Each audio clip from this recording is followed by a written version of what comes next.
Hi guys, we have this Vivel Glycerin Bathing Bar soap now. So let's see its review. This one is family pack of 3 soap of 125 gram each and MRP is 270 rupees.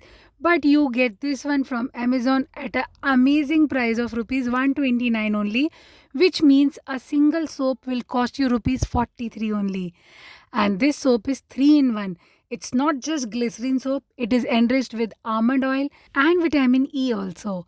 So color and look wise, it's pretty much like pears.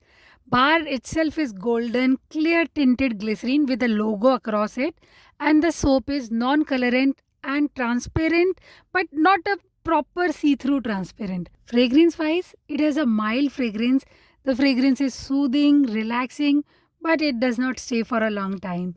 And it is good for all skin types. It lather well. The soap foams up insanely quickly. This soap does not leave your skin in a dry state. Soap is really good, yeah. It easily cleans up the dirt and oil from the body and leaves a refreshing scent. So you will feel refreshing. I have a problem that it does melt away faster than I would like. Overall, it's a nice soap, comes in a budget. Give it a try and subscribe for more such videos. Bye bye.